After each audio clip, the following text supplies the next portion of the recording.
Shooting compressed cedar arrows is a joy you may never experience.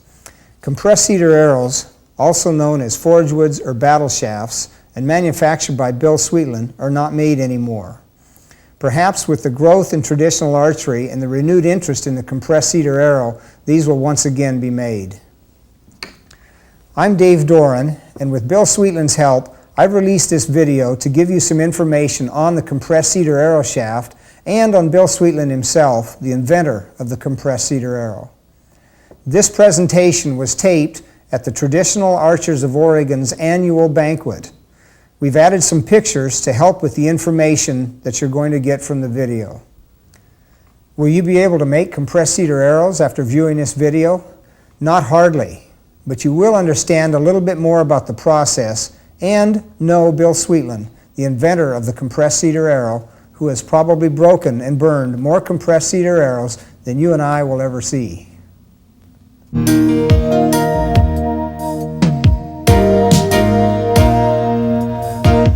Well, right off the bat, a lot of people ask me how I ever got started in archery and especially in compressed cedar shafts. I've got to go way back and give credit to my father.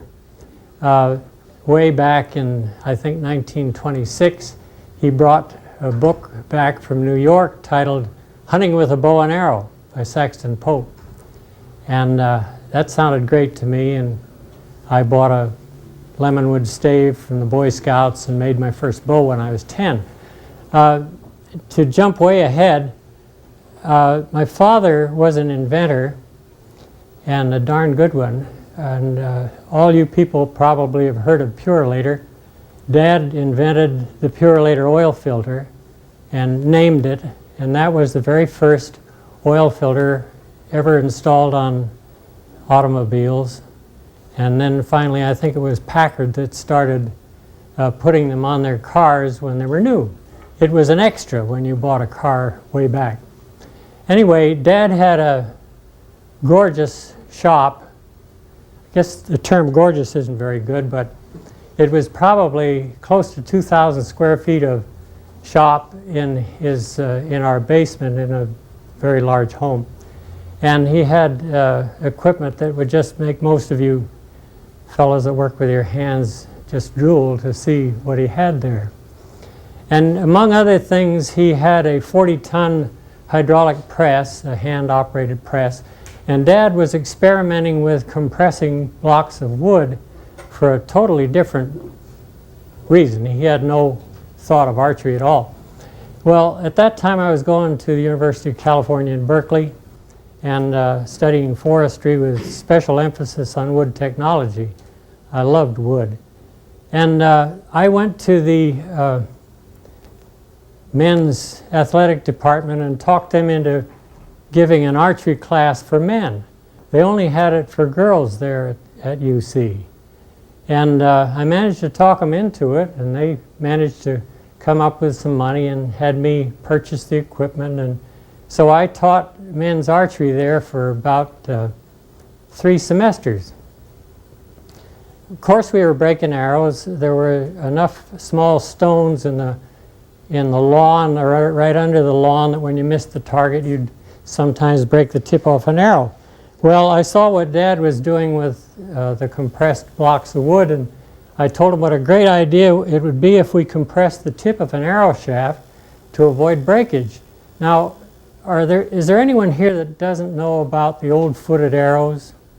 Do you all remember, or have you all seen a footed arrow that had a glued-on piece of hardwood on the tip? Anyway, that was what you had to buy if you wanted a hard front end on a shaft, and they were quite expensive. So I thought, well, gee, if we could take a block of wood and compress the tip of it and turn out an arrow shaft, we would avoid the expense of gluing that hardwood piece on there. And I talked to my dad about it, and he said, well, go ahead. Of course, we used the shop. I say we. There were 4 boys and 3 girls in the family, and we boys could use anything there if we put it away when we were through with it and left it in proper condition. So I built a die, a small die, that I could put 1 block of wood in and compress it in his press and then I'd stick the shaft. It was a square, something like this, of course, enlarged on the end, and I'd squeeze it down and then turn it out and installed points on these, made up several of them, and took them to the university, and I could see where they had struck small rocks now and then, never broke. So I was all excited about this thing, and Dad wrote his own patents. In fact, when he died, he had about 120 patents in the patent office. And I talked him into writing this up for me. He had the drawings made, and I got an excellent patent on compressed wood arrows. I didn't know what species of wood I would use particularly. Anyway, along came love and marriage and the Navy and a few things like that, and the patent just sat. And I decided when I got out of the Navy to try to get in on this patent and study it enough to see if I could produce the shafts in a practical way that would make a little money. So instead of going back to my job at the Union Lumber Company in Fort Bragg, California, that's where I had been, I spent 1 year, possibly closer to 14 months, doing nothing but making test shafts, mostly out of Port Orford cedar. And I tried making them with cold pressure. I realized that wasn't going to do it, and I needed heat. So I used electric heat, and I borrowed or bought hydraulic jacks and all this stuff, and I'd finish them up and soak them in the bathtub and find out what happened to them when I got a little bit wet. And I made, as I say, I spent a whole year and wrote up all my notes on it. And I decided that I could produce those things. So Ginny and I and our kids moved up to Eugene in 1947, and I set up the shop. There's a great deal that went on after that. I hired Gaylord Rose, who's sitting right there. He worked for me for 9 years, and except when he was goofing off, why, he was a darn good worker. And Gay went through an awful lot of the problems, I should say, we had. He was only the only employee I had. In setting up equipment, building equipment, trying to make things run smoothly, setting up the big press. First I had a small electrically heated press that would only do 20 to 30 shafts at a time. And then I built the new one, or rather got it out of Southern California and rebuilt it.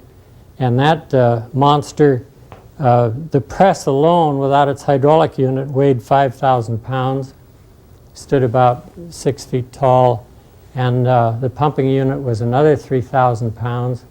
But it had an energy capacity when I got it totally rigged up of 217 tons, and that's a bunch. It originally had about 130 ton capacity with a big 11.5-inch piston, and we could sock 3,000 pounds of oil pressure into that piston.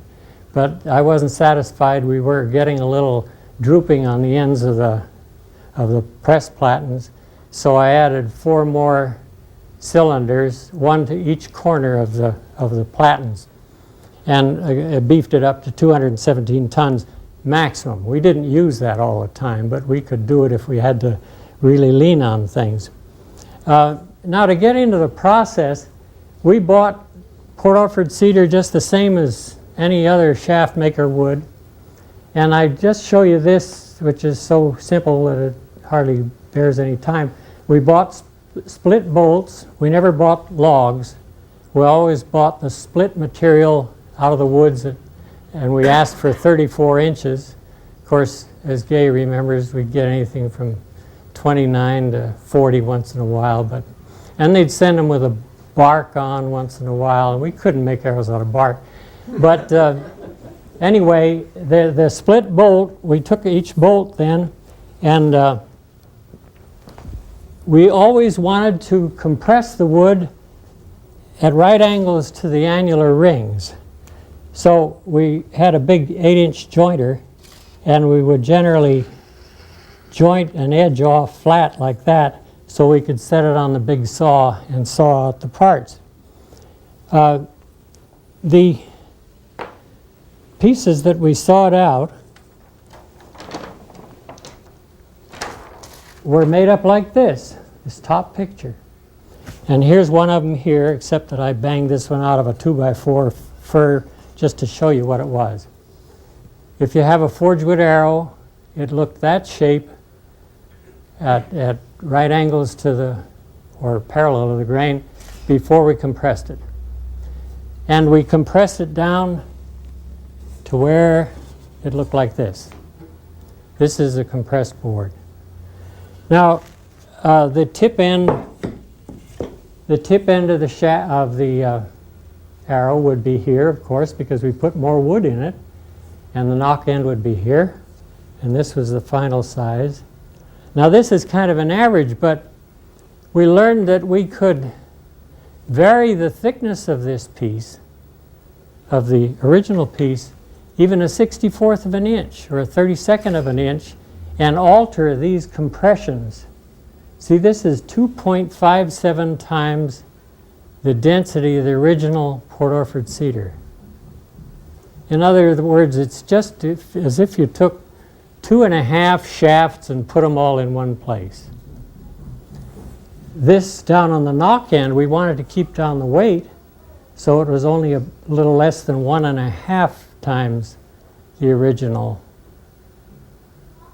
density. The center, and this is what we always went by, we sawed these on a special saw, so it always cut them to an angle, and all we had to do was adjust this center a trifle, and we could get more density or less density in our arrow shafts, which meant stiffer or less stiff, heavier or lighter, by altering the thickness. And this we called, for instance, we had names for them. This was a 180, a shaft made with that 0.180 density increase was called a 180. I'm getting a little bit ahead of myself. We took these boards and stacked them in the press, and it wasn't a single layer like this. It had 4 openings, 5 big platens, and the platens hung on massive chain things. Platens were 2¼ inches thick, 40 inches long, 20 inches wide, and each platen weighed 405 pounds. And you didn't muscle them around very well. You've got a hoist when you needed to change anything. Gay remembers something about that. Some old timer that said, "Oh, you young guys ought to be able to pick up one of those." So he went over and Gay said, "Go ahead, pick it up." And he bent down and it didn't move at all. What was it he said then, Gay? I know what I would say. Anyway, it never moved. But there were 4 of these big platens hanging there, or 5 counting the lower platen. And this is a conventionalized sketch. It isn't at all accurate. But we had side restraints, obviously. And so there were 4 openings like this. And the pressing cycle, they were all stuck, all the boards were stuck in there, edge to edge, just like you see here, always as flat grain as we could saw them.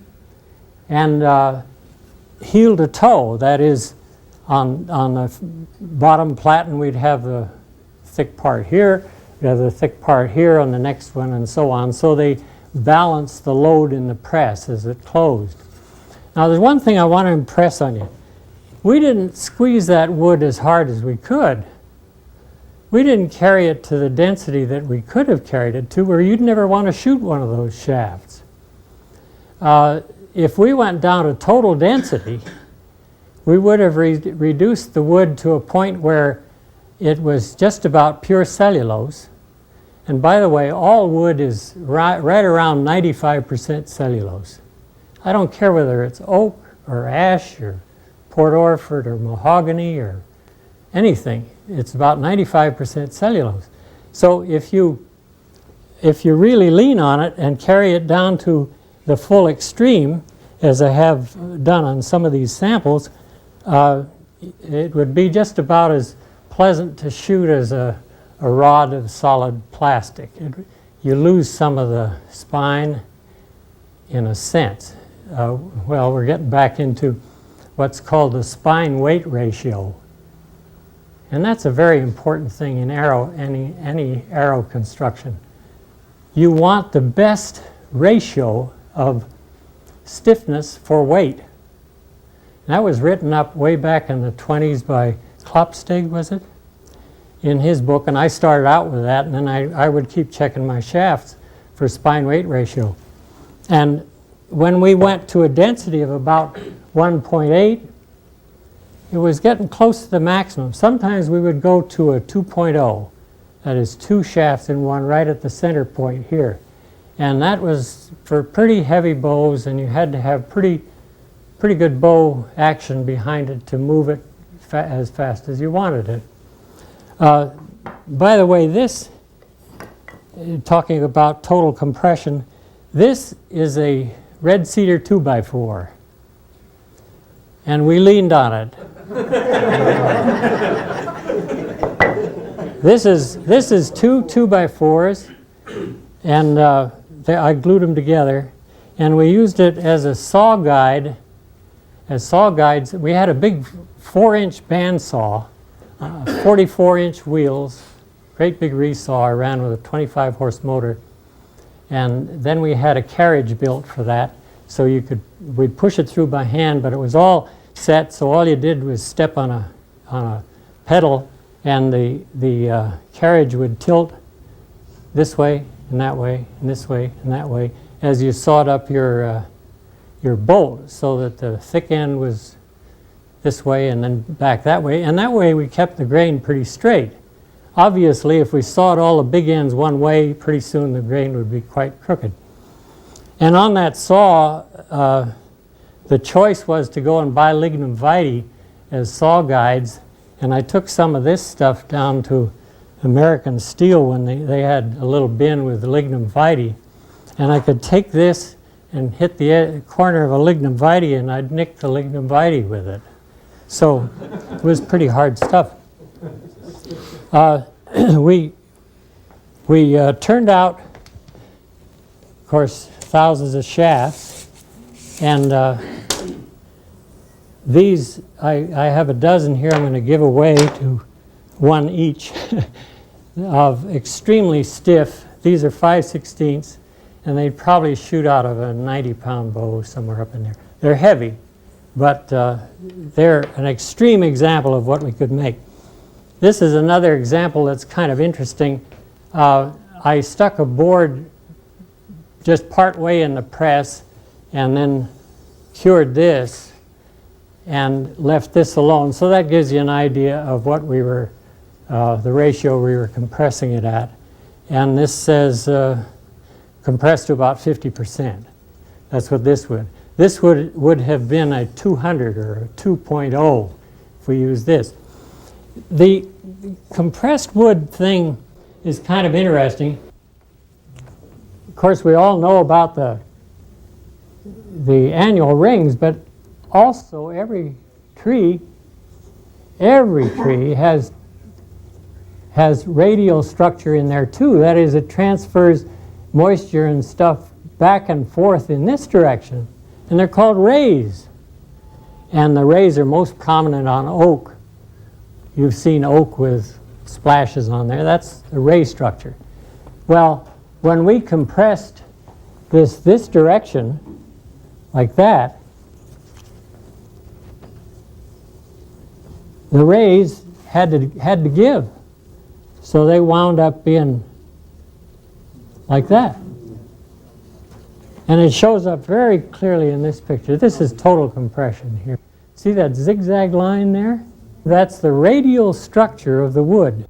I was struggling along trying to learn all about it, and Forest Products Laboratory in Madison, Wisconsin was compressing wood, and they determined that all that was practical was to go to total compression. and they were trying to find uses for totally compressed wood. That is where all the voids are closed up. And of course I didn't know what they were doing, and they weren't about to send me their bulletins because during the war all that stuff was classified. So I had done most of my research and had things going pretty well before I contacted them for opinions, and then they sent me these bulletins, and I found out that it verified pretty much what I had done, except they were going to total compression. Incidentally, I told them that I did not want total compression. I wanted to leave those pores slightly open, and the advice from the head honcho there was that it probably wouldn't work. So what we were doing was something like this. If you looked at the pores looking at the end grain of the wood, natural, it looks something like this. They're all beautifully stacked up in rows, better than I drew it here. When we compressed to that density, if you looked at them again with a microscope, they were down about like this. Now, the reason it works is that all in between these cells, lignin is holding everything together. And lignin melts under the heat that we were using and re-solidifies when we cool it and holds all the pores in place. And that's the reason the shafts worked. And that's the reason that we couldn't make the shafts out of most woods, because they either had pitch in there that seemed to interfere, or the chemicals were not right, but Port-Orford cedar was perfect. Red cedar was pretty good, but it was too weak, didn't have a spine. Spruce could make a beautiful arrow, but we had to compress it too dense, and it got too heavy in order to get the spine we wanted, and mainly in order for it to become stable enough that it was really useful. But the thing I wanted to drive home is that my whole forte was partial compression. And to my knowledge, nobody anywhere in the world has done anything with partial compression. I guess maybe I could be an expert on that if they wanted to ask me some questions about it. But everybody thought, well, when you compress wood, you compress it totally. And when we closed up our press, we had steel stop blocks. So the platens would come together, the wood would wilt under the heat, and then the platens would hit these steel stop blocks and couldn't go any farther. So we kept it at 7/16 of an inch thick, like this piece I showed here. If we had kept right on going, obviously it'd be too thin to make an arrow out of, it'd be too heavy.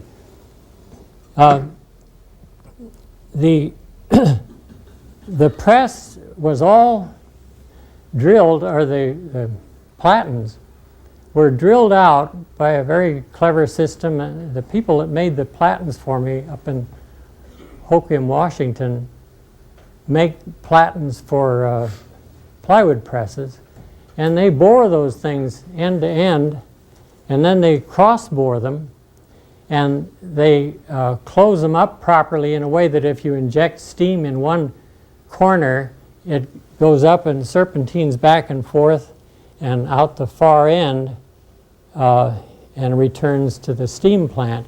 So they were heated by steam at about 330 degrees. 340? See what a help he is? 340 degrees, I stand corrected, which is pretty darn hot. And then when the pressing cycle was finished, we kept the pressure on there. We had to.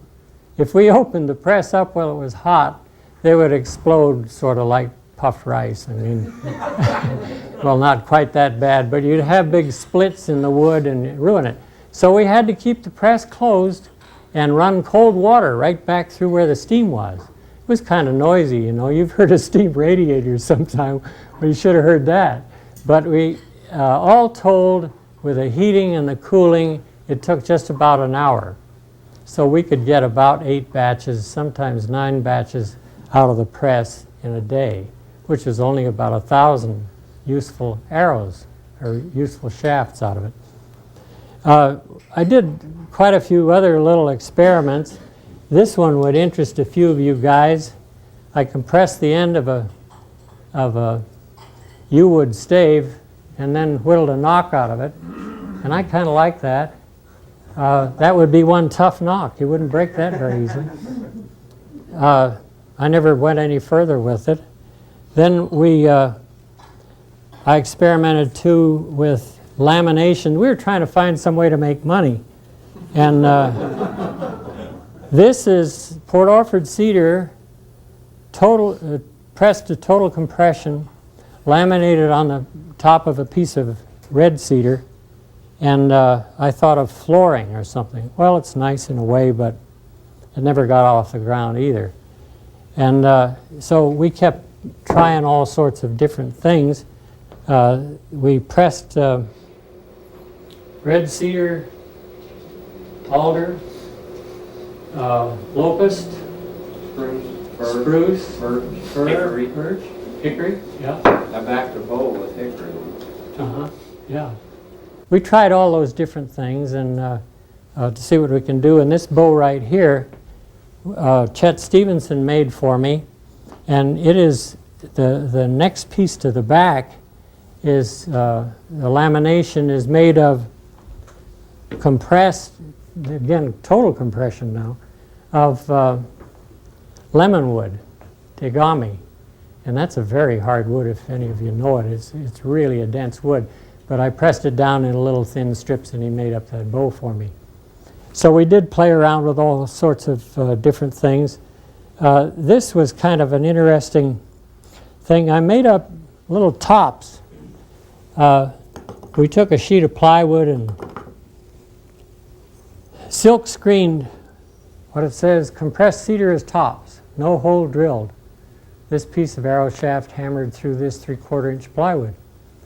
And I cut off little stubs of 1/4 inch shafting, the denser stuff, and had a little thing we could set this in, and then you take a heavy claw hammer and beat that right through there. And then I shipped I had little boxes and shipped them all over the country to my dealers. I want to kind of pass that thing around. And I was amused. I went back to the National Field Tournament in Grayling, Michigan, and had a booth back there, and I had a bunch of those little pieces of shafting and a block of plywood and a hammer. And I invited any of these guys, if they wanted to go ahead and beat one through there. Now you had to be careful, because if you slipped off the top of that shiny thing, you got your fingers. But they were beating on this all day, you know, and some little kid came along and apparently picked up one of the little sticks. And I was walking back to my tent. There was a National Guard armory there at Grayling, and we were in tents during that tournament.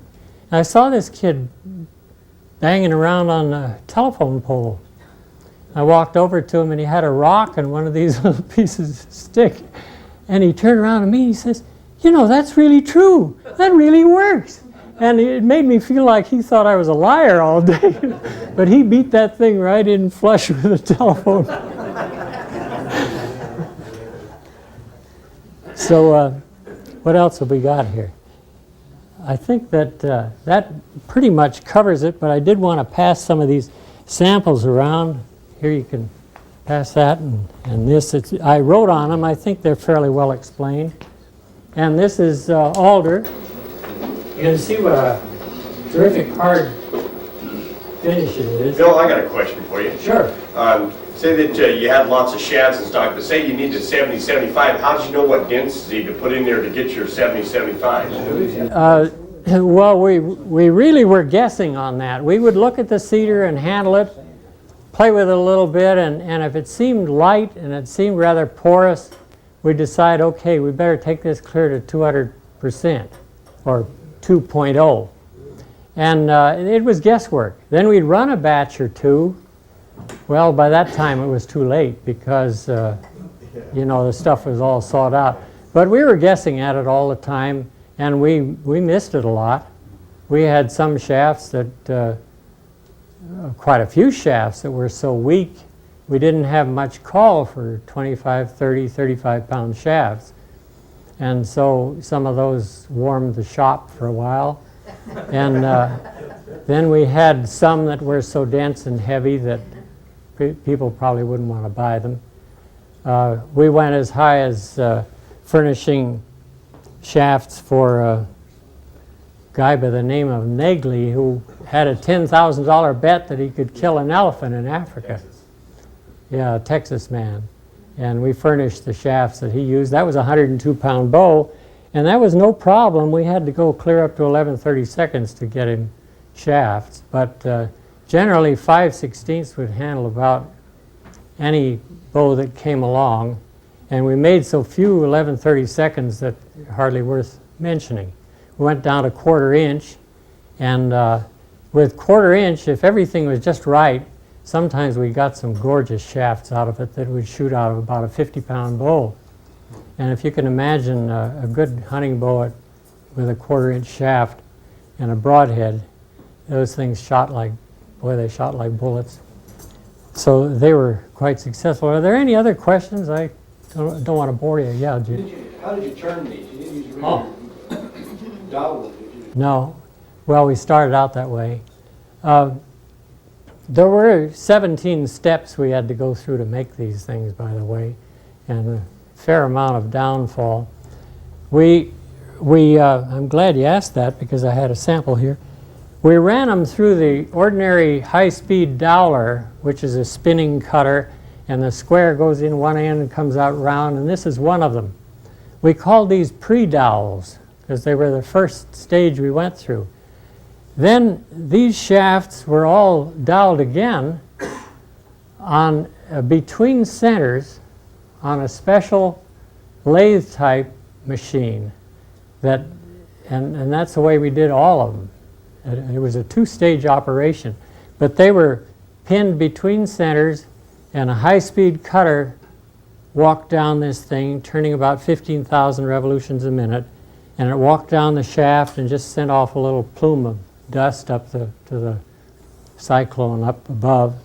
And the beauty of that was that it took crooks out of the shaft, because as it entered the cutting arrangement, there was nothing, like if the shaft was flopping, let's say it's a little bit bent, I don't mean way out, and it was flopping a little bit, the cutter would mill off the high side and not so much off the low side.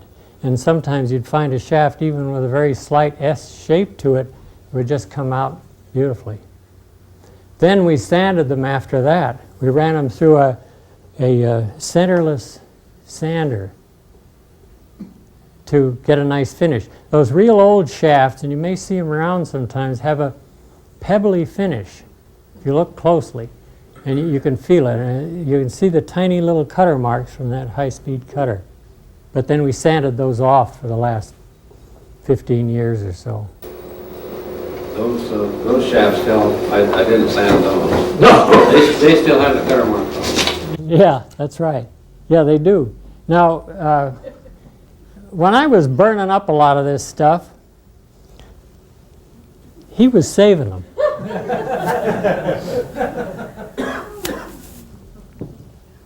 So here we have a square arrow, and I mean it's square, and here we have some that are kind of like grapevines, and those machines that I just described to you that turn them between centers, they would go crazy once in a while. They were the hardest damn things to adjust you ever saw, and they would turn out spirals or whatever. And so Gay was putting one of these away every so often, and just this morning he gave them to me. And Glenn St. Charles, Glenn didn't do it. Joe did it. And Joe's getting blamed for wasting time on those. I think it was a memorable activity. But those were just boo-boos in the machine. I think that's about. Are there any other questions? Yes. What'd you use on your heat source or your steam to your plant? Just like wood heaters, or? No, I bought a steam plant, a 10 horsepower. They rate those things by horsepower, and 10 horsepower steam plant that was fired with diesel, and it sat back in the corner of the factory and was piped up there, and we had to learn all about steam among other things, you know, and had valves on it. So when you're ready to cook, we had a kind of an interesting cycle. Wood does not travel, or heat does not travel through wood very fast. I'm sure you're all aware of that. When we closed the press, we closed it with only, what, 1,000 pounds of PSI? Okay, 500 pounds? The first time? Yeah, when we first were warming it up. When very small. Very, very light pressure, so that we had the platens holding it, but not really trying to squeeze it. We didn't want to crush the wood. We wanted to have it tend to flow under the heat. So we would put the platens down on there with a light pressure and hold it for 4 minutes. And that would start the heat penetrating into the wood very slowly. And then we would gradually increase the pressure until everything was pushed clear down onto these stop blocks, and then we'd hold that for about 20 minutes. Then we had to cool it by turning off the steam and running cold water through there. The steam was recycled, you know, it would condense and go back into a tank, because otherwise you're wasting an awful lot of money if you throw away all that steam, all that hot water. So the next time around, that water was already hot, and it took a lot. It didn't take nearly as many BTUs to bring it up to steam, to live steam again. But steam is a tricky thing, a very, very interesting element to work with. Dangerous, because if a hose breaks or something like that, well, you can get blasted pretty badly, because this was pretty superheated when you figure it's 340 degrees. Then we'd open the press and everything would just sit there just as nice, and just like this board here. It wouldn't swell back up or anything. And then there was a storage cycle in a couple of times. When we first sawed out the blanks, they were all stored in racks, so they were supported like this, so the air got all the way around them. And we had to bring the moisture content in these boards down preferably between 7 and 9%. We didn't want it too wet, because that's not good. And too dry, they wouldn't press well. And then after they were pressed, the minute these boards were taken out of the press like this, they're still a little warm to the touch. Then they were put back on racks again, so that they equalized the conditions all around, equal to the moisture content of the air around them. If you look at a block of wood that has been heated by steam, down in the center of it, all in through this area, that tremendous heat drives the moisture content from each edge in here. It pushes the water down into the center area and drives it away from the outer edge, to the point where in the last quite a few years, we took every board that we put in the press and dunked it in water before we put it in there. Just wet the surface, because it would tend to dry out the surface too much, and you can see white streaks on these surfaces, and you can see it particularly on that piece of alder where the moisture is driven away from that. And you don't want to lose that on the outside if you can help it. But when the heat hits this, it drives the water in there away from this outer edge. And so by storing that for preferably not less than 2 weeks before we dowel them, the moisture content tends to equalize more uniformly through the whole board. And it was quite necessary to turning out good shafts. Otherwise, you go and rip that, and you'd turn out your dowels, and they'd start going crooked on you. One thing that happened with the whole Forgewood process that was just pure luck, and I had no idea it was going to happen, was the remarkable way they stay straight. Maybe some of you have had experience with that, but I had one fellow write me from Alaska, and he had had a dozen shafts stuck in the corner, just leaning in the corner for 20 years. And he said that they were just as straight as the day that he bought them. And as you know, a natural cedar tends to have a sagging effect.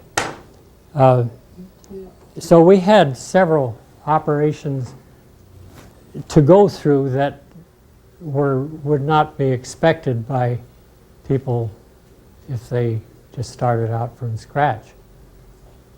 Yes, Steve? When you ripped your blanks like that into squares, you did that on a bandsaw? No, I took I bought the works of a 12-inch planer. You know these small planers you can shove a board in with the planer blades in there, and I didn't buy the blades or anything, and I had an arbor built and mounted about 15 blades in there. At first we started just with steel blades, and then we finally went to carbide blades, and all those blades were it just made a gang saw out of it, see, and it would rip them all to exactly 7/16 wide and come out the other end. So you could just push them in and come out the other end. Compressed wood was much harder on your blades as far as your sharpness. You had to keep them sharp. Yeah, of course it's harder. You're cutting so much more cellulose there but they held up. Those carbide blades were really a help. We used to have to get the others sharpened much more often.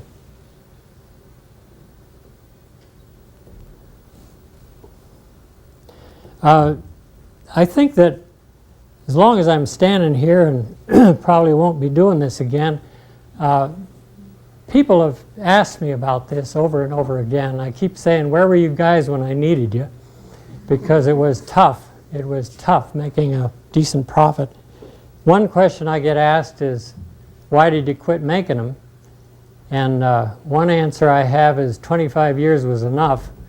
And the other answer is that they're shipping all, and have for probably 50 years, shipping all of our best Port Orford cedar over to Japan. So you don't have the choice you used to have, and you're paying a lot more for it than you used to have to pay for it. So it was harder for me to get high quality cedar. The environmental protection people were starting to talk about, hey, you got a little fine dust coming out of your cyclone there. You got to put in a bagging department to collect every little bit of dust, which wasn't required for a long time. But it got harder to control things to the satisfaction of the EPA. And that scared me a little bit, and right at the same time I was building a new factory, I would have had to move everything and set it up, and we were getting deeply into screw machines and arrow points and all that.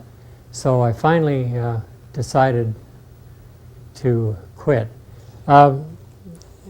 Another thing I'm going to offer here, I have been asked about this so much. I've had one man phoning me from Mississippi that wants to get in on it, and I've had a dozen people around, not a dozen, but several people around Oregon asking me about it, and couldn't it be done again and all that.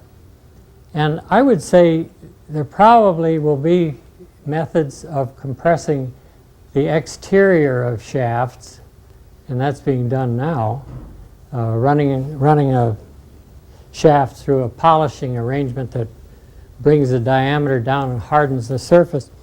But as far as ever going back to what I was making, I don't think it'll ever be done again.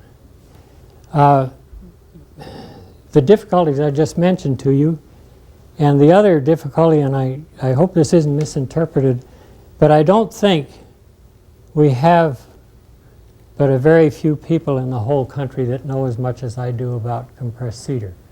And I hope this isn't misinterpreted, but I went pretty far with it.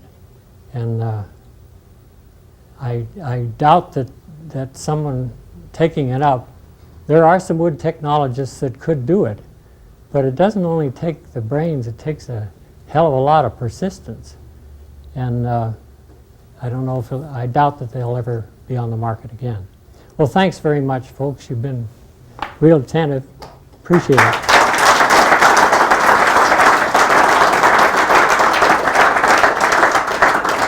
Hey, Bill said he did have some samples up here, and rather than have you all come up here and knock each other over for one of those samples, you know, you can gentlemanly do it. I have just 12 here. I don't know how you're going to sort this Well, out. I'll tell you what we'll do, because Bill one time gave me a pile of old blanks that are compressed cedars. And so if you live in this area here, don't take one, and you can get one from me. The rest of you guys that live out of the area or ways away, you can go ahead and carry to the park. You want all 34 inches? The dyed end is the knock-in. You can tell it pretty well in some of these, but wherever you see a colored dye, that's knock-in. I built several machines right from scratch. The one that I think I was most proud of was a double-end trim saw.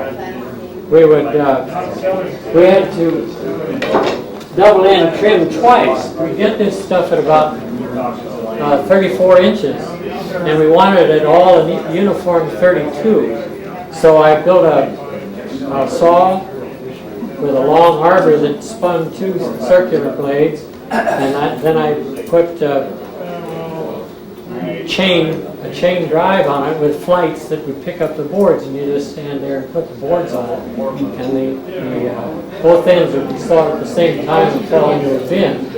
And then after we compressed them, we wanted to get rid of the last little bit on each board, so we knocked them down to 32 inches on the same machine. But what pleased me about that particular machine was that I scrounged around and talked to all these different people. Well, how fast can you